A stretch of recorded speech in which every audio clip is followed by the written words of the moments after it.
Hi everybody, welcome to the News OK Planet 46 Comics Podcast. I'm Matt Price. This is Kyle Roberts. Kyle, what do we got going on this week? Well, first of all, there are a lot of great comics this week. Oh yeah. And as far as movie news, Batman and Spider-Man trailers have got to be on their way anytime now. And then Harry Potter comes out. Okay, very cool. So we saw for the first time the sort of official teaser poster for The Dark Knight. Yeah. For Christopher Nolan's Dark Knight Rises, Batman 3. Looks pretty bad, eh? Pretty cool. It's got a very interesting sort of perception piece with the view from the city streets, so to speak. Very cool. And then we're supposed to, this weekend, see a trailer hopefully released with Harry Potter. So very cool. Cool. And you know what? Yeah. We need to give away something. Oh, that's true. Let's give away something. Let's go ahead and do it right now. Okay. All right. We have our Star Wars 3 Robot Chicken special. Robot Chicken. And we're going to give it to Kirby Crossing. And his answer is General Grievous. General Grievous, that's pretty, his answer. Pretty legit answer. Congratulations, Kirby Crossing. Just get in touch with us and we will hook you up. Cool. And speaking of Harry Potter, this weekend they say it's going to be on 11,000 screens. Wow. Just in North America. Wow. So there's a chance it could break perhaps the record of midnight or of a first weekend release, which would be 158 million by The Dark Knight. I would say they're probably pushing for that because this is the last one. That's the last one. The best Harry Potter so far is at number 6 on the all-time list, did 125 million in its opening weekend. So number 1 is Dark Knight. Number 1 is Dark Knight. Also Spider-Man 3, Twilight, New Moon. I don't know what to think of you people there. Pirates of the Caribbean and Iron Man 2. That rounds out the top 5. Yeah. So what do you think? You think it'll break the record? I sure hope not. No? Because I'm not a pothead. You're not a Harry Potter fan. I don't think it's going to beat The Dark Knight. I think it'll be the highest grossing Harry Potter opening weekend. And it might get as high as, say, a Twilight. Yeah. Maybe get as high as the Twilight one.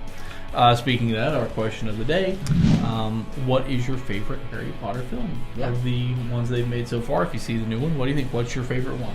Which one is the best? Cool. And also, we'd like to know from you, do you think it's going to be that highest grossing film? Do you think it will break the record?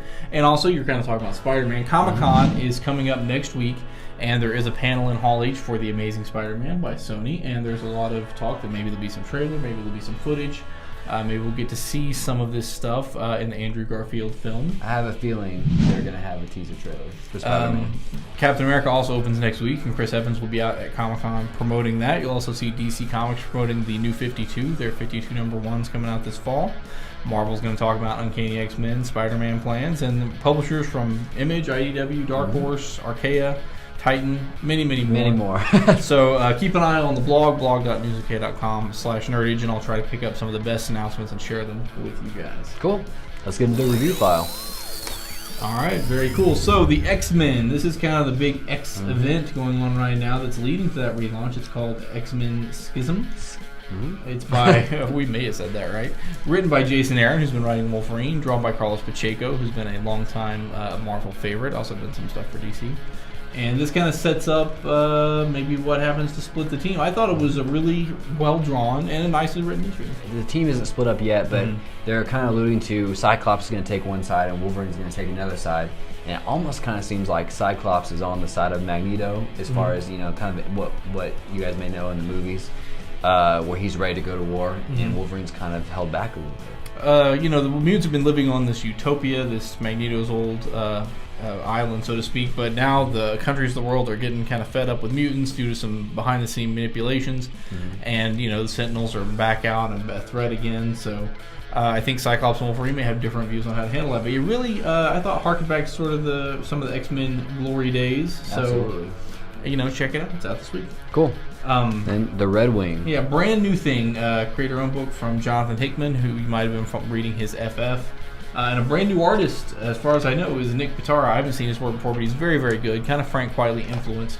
This is, kind of think back to maybe like World War I, I guess being the first war that's fought with planes. This is, I believe, the first war that's fought with time travel. All right. Time travel is discovered, but rather than use it to try to make things better or learn about history, people are sort of fighting wars and trying to change their enemies' past to make them easier to defeat through time travel. So that's very cool awesome concept. Idea. Yeah. Looks very good. It's very well written. This kind of reminded me of something like a Warren Ellis book, but of course Jonathan Hickman has had a lot of great ideas before he came to Marvel, and of course continues to have them now. So I think if you like sci-fi type stuff, absolutely pick that one I'm up. surprised we haven't seen anything quite like this yet, and that's a great concept. Yeah, exactly. And then we'll wrap it up with the Captain America relaunch. Of course, they're trying to have a #1 that if you go see the movie, you can pick it right up.